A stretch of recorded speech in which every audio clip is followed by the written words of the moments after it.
Remember, the next video after this part has already been made and is live now on my Patreon for you to see straight after you've watched this. Fully voice acted, soundtracked, and with my signature editing, up for early access to the incredible 3,500 plus patrons who are enjoying exclusive early access content before anyone else. But before we continue, today's video is sponsored by Tokyo Treat and Sakura Co., with Tokyo Treat being a monthly Japanese snack subscription where you'll get up to 20 of the latest, most exclusive, limited edition and seasonally favoured Japanese snacks that are only available in Japan, like the premier Fanta Lemon Soda, Cookies and Cream Kit Kat, and many more.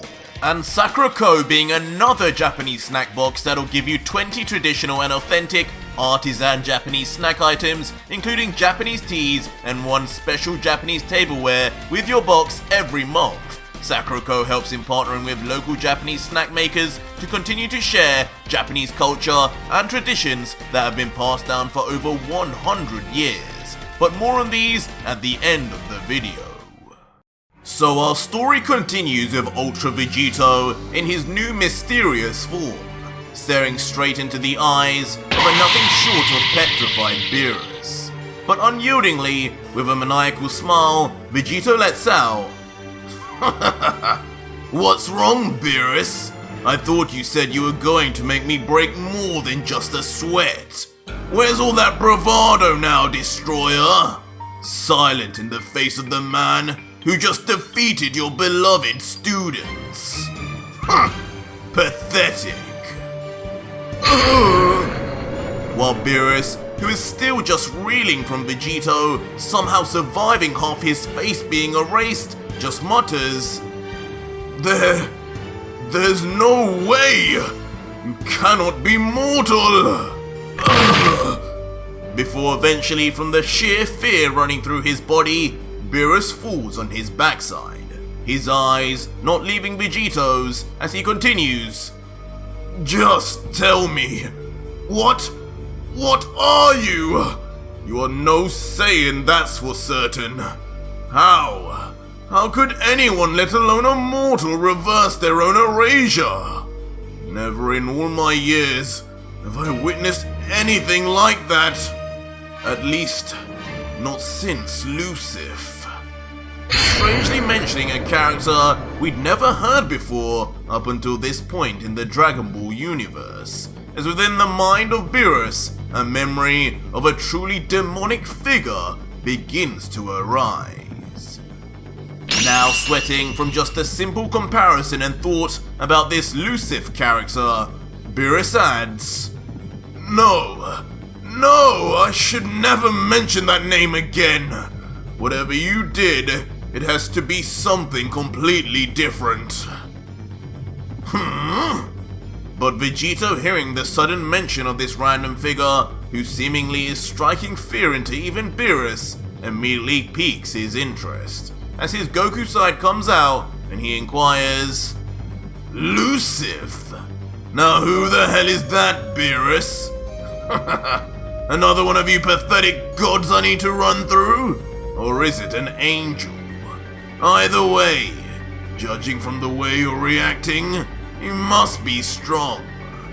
I can't wait to make his energy mine." Before instantly, without any forewarning, Ultra Vegito launches his right hand towards Beerus. And just like that, wraps his fingers around the throat of the former destroyer with an ironclad grip that could never be broken. As Beerus is then manhandled and lifted effortlessly into the air by his neck, still squirming but just remaining markedly silent, as Vegito stares, almost waiting for some hint of retaliation, just like he did with Gogeta. But eventually, Beerus remains docile and unmoving. Vegito too eventually realizes this and the uncharacteristic submissive behavior and questions, "Not even going to try and fight back, Beerus? Really? That's not like you. Or at least the Beerus I knew from my timeline. Seems this version of you is all talk and no action. What a disappointment. Maybe it's time you return to nothingness from which you started. No use in you using any more of this universe's oxygen. Every dog has its day, I guess, and your turn to be put down has come now, hasn't it? But with just the slightest pushback, Beerus finally shows just a semblance of anger, before then letting out, "Say what you want, God Killer, but I've lived long enough to know when I've been beat. I'm not a battle-thirsty Saiyan like Goku or Vegeta, and I refuse to embarrass myself against a foe far stronger than I. Just take my energy and kill as you planned. But before you do, just tell me one thing. Tell me how you were able to reverse your own erasure, a destroyer's Hakai." "Beerus-sama!" But before anything could be said in response by Vegito, from a distance, Whis himself reacts in terror to seeing Beerus imminently about to be destroyed. "Let go of him, demon! You may have slain my brothers and sisters, but I will not allow the same fate for this universe!" Instantly then beginning his own attack on the unsuspecting fused Saiyan. Whis!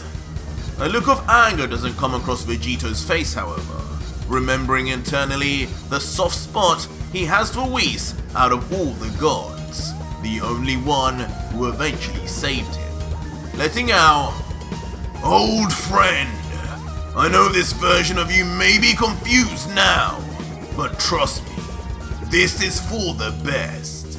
I suggest you cool down for a little while." Before then mysteriously waving the fingers of his left hand upwards. Huh? No, it can't be! Lord Belmont! As shockingly, despite being kicked straight in half earlier by Beerus, the ghostly apparition of Belmont still remains, grabbing onto Whis' foot as if now immortal by Vegito's energy alone. Whis, looking down from the corner of his eye at what was once one of the 12 divine destroyers of the multiverse, is momentarily held still, thinking in uncomfort, "If I let this go on any longer, is this ungodly husk what Lord Beerus will become too?" What? But regardless of whether this would become Beerus' destined fate or not, right before the angel, two more of Vegito's summonings teleport to block his path. These two being two more of the God Killer's victims, Ketela and Whis' sister, Margarita. The added sight of now even his sister in particular brings about a blue hue on even the blue-faced Whis, as he, just like Beerus, begins to be reminded of a certain figure, thinking inside, "This power, these abilities, this is complete blasphemy that should not exist. Beerus-sama has never been more right. This kind of evil and unholiness has only ever been seen once before, only by him." As we too see within the angel's mind yet another demonic representation of a maniacally smiling figure. And ironically, as the scene moves back to Vegito, he too is now smirking demonically at Whis and says, "Chill out, will you, Whis? For someone named after whiskey, you aren't very laid back, are you? Relax. Beerus is already in my hands, and you know all too well that the moment I close my grasp and break his neck, you'll lose all your powers anyway. Don't you, Whis?" How? But of course, once Whis hears this come out of the God Killer's mouth, he can only wonder in fear. How could a mortal know that? Information available only to the gods. Or is that just something he figured out after slaughtering the destroyers? Vegito, now done with his interaction with the petrified still Whis though, then turns his attention back to Beerus, saying, "Sorry about that. You gods never seem to have any manners, do you? But back to your question. I guess I can show you some mercy and grant you your final request." To which a now almost biting his tongue in annoyance Beerus responds, "How gracious of you, God Killer." And with that, Vegito then begins to explain, saying, "As you may or may not know already, just like non-destroyers can also wield a Hakai, it's possible for any destroyer, or even mortal for that matter, to push back a Hakai if it's weak enough, or if their own power far exceeds the user. But that is only as the Hakai is happening, before it has erased anything. I still remember one time that punk Frieza hit me with one. I think it was given to him by Sidra, but I survived regardless, and unscathed, just through sheer power alone. That was my first experience with understanding the abilities of destruction. But once a body begins to erase, you'd be right. There is no coming back. Not unless a time ring is used. When Rumchi erased me not too long ago, I let him destroy almost my entire body, just so I could test the abilities of the time rings. And it worked like a charm, but not without a little sacrifice. I figured out that every time I did this, the time ring I would use would become far weaker, more brittle on my finger. And so when I used it against you, it eventually erased in return for saving me. Seems each time ring only allows me 2 uses when it comes to escaping death, whatever it may be. And now, I only have 4 rings and 8 lives left. I planned on saving all 5 for the Grand Priest and Zeno, but now I'm 1 life down, all because of you. Just another reason why I should be taking yours right now. The time rings have that ability? How could a Saiyan discover such a thing that the Kais could not? Lucif, could he too have? Oi! Stop daydreaming, Scooby. I didn't just tell you that for nothing. Now that I've been open with you and told you my truth, I expect the same in return. Let me just get an audience first. Huh? As Vegito then looks towards the direction of 2 familiar figures in the distance. And as we zoom in, with none other than God of Destruction GT Goku and GT Vegeta. Still unconscious on the ground after having just been defeated by Ultra Vegito. Alright boys, wakey wakey.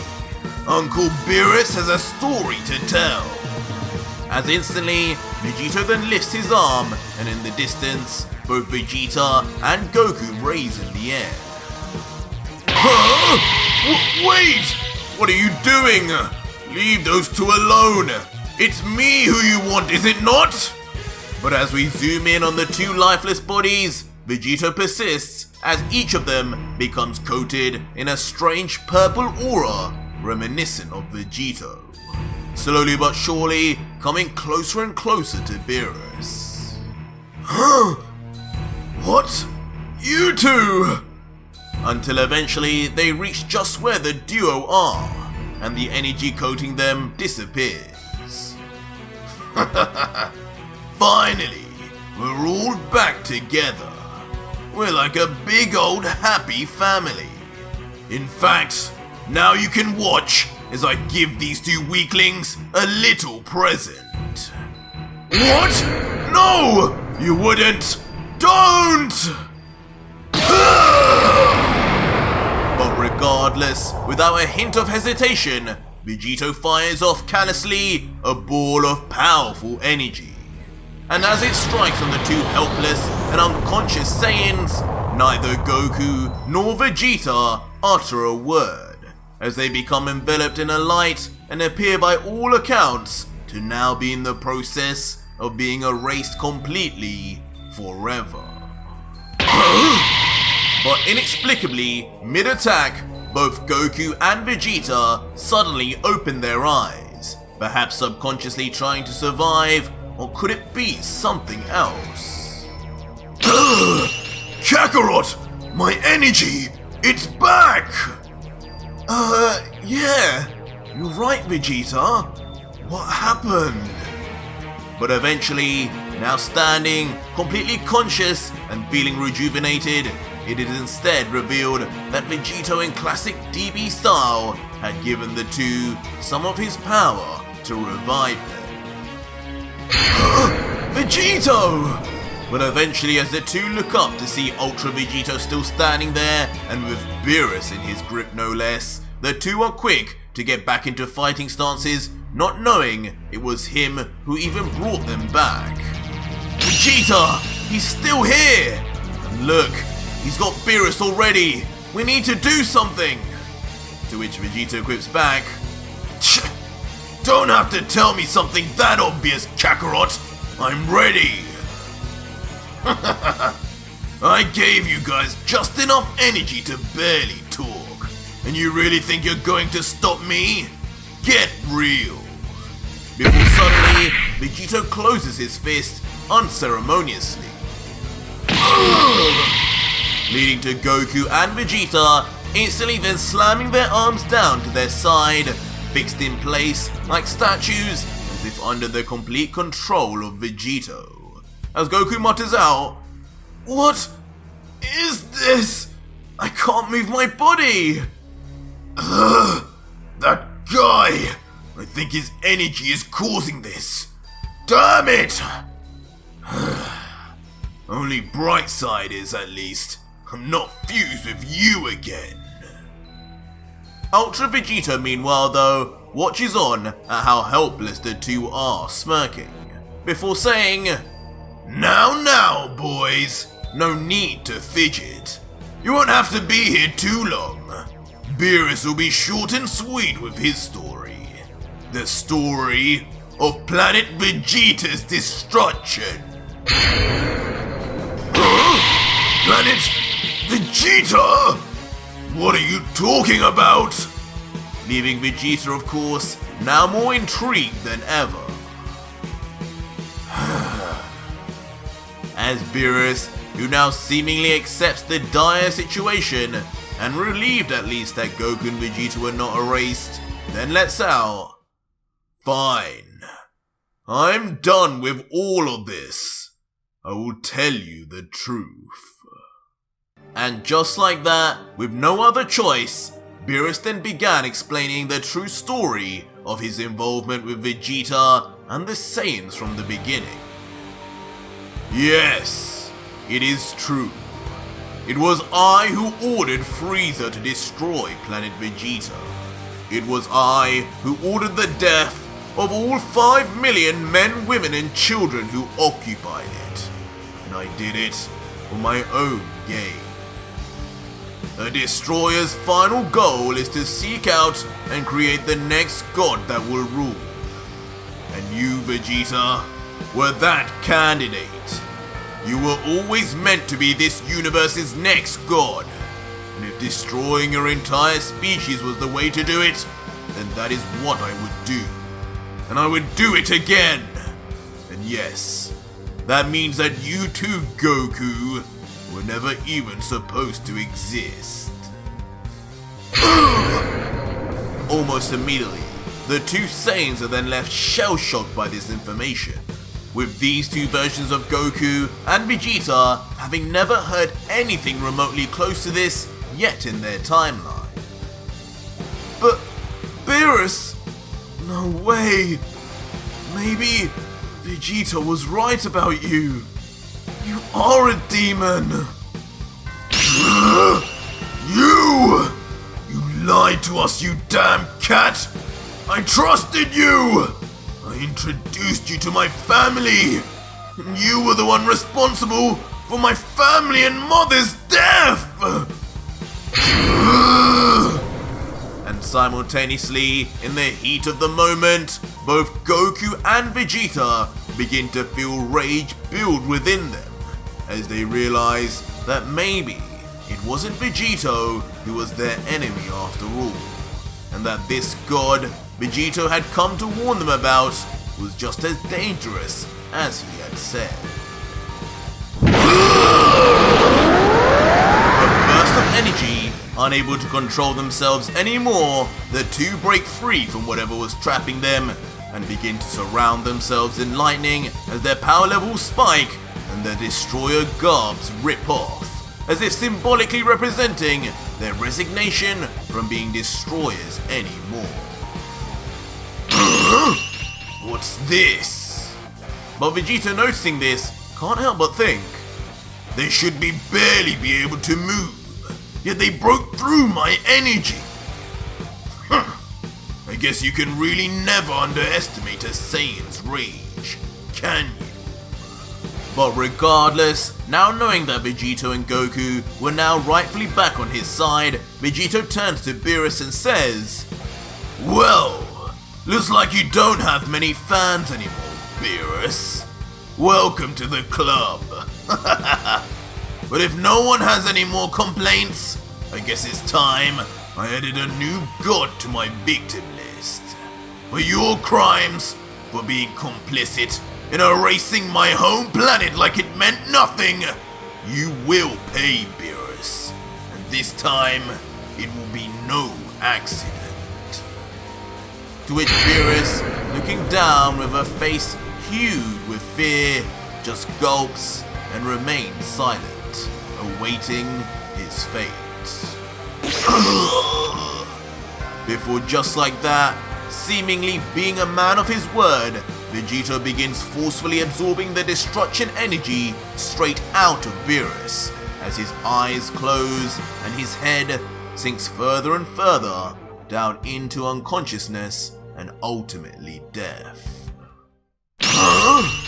Until in an unexpected twist, Vegito just lets go with both his arms, as the now weakened Beerus, in a confused state, just falls slowly. Before landing on one knee, as if barely left with 1% of energy, muttering, What is the meaning of this?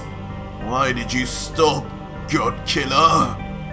To which Vegito, who no longer even needs to look at the former destroyer, stares into the palm of his hand and cryptically lets out, "I've taken what I need. That's why, Beerus. You are no destroyer anymore.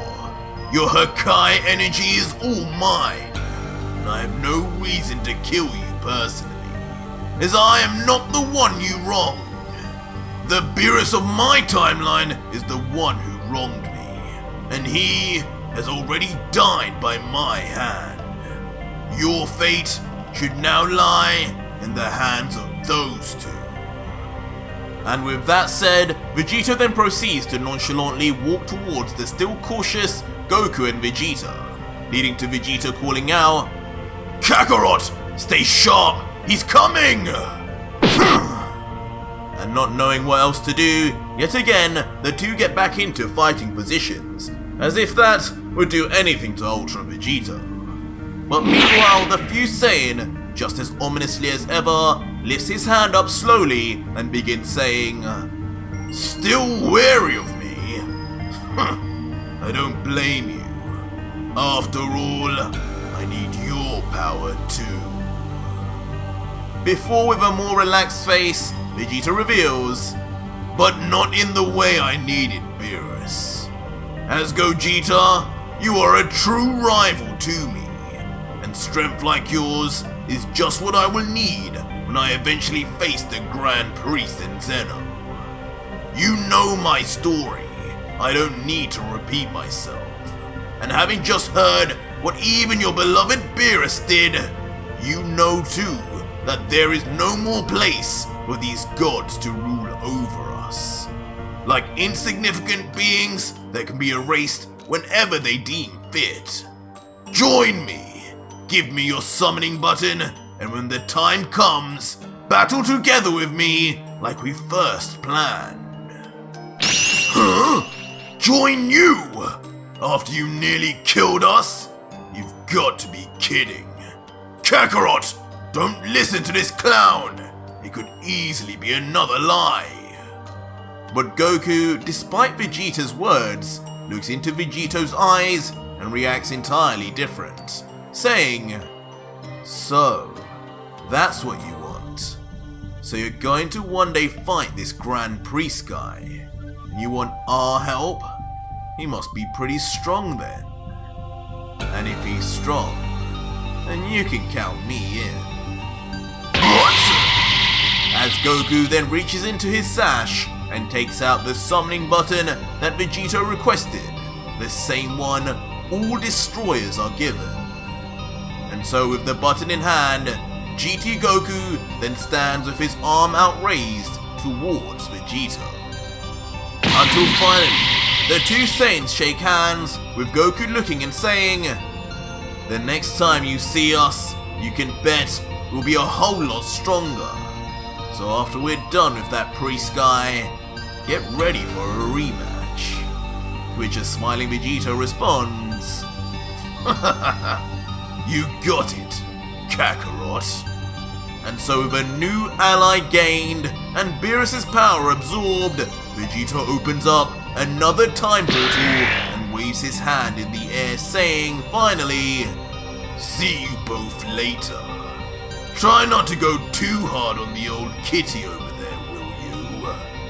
Leaving Goku and Vegeta to say goodbye back, and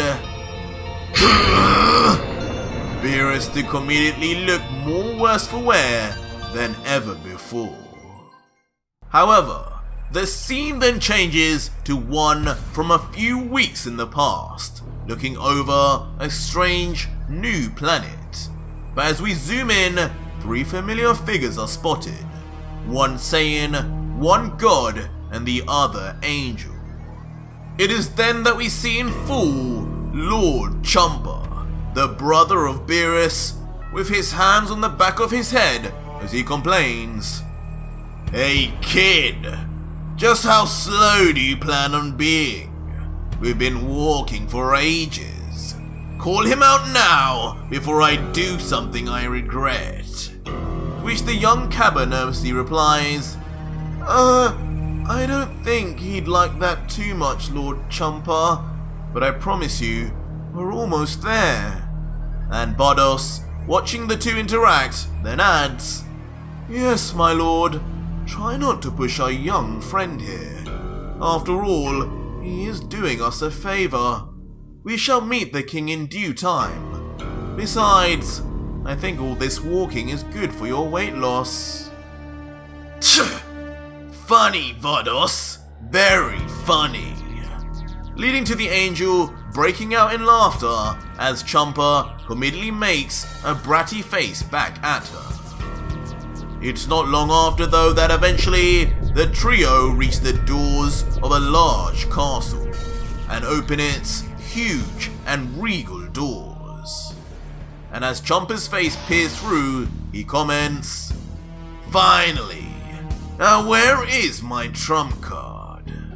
And inside, looking remarkably unimpressed, is the King of Sadala, sitting with his head resting on his fist and on top of a throne encrusted with what seems like skulls, perhaps from his own victims.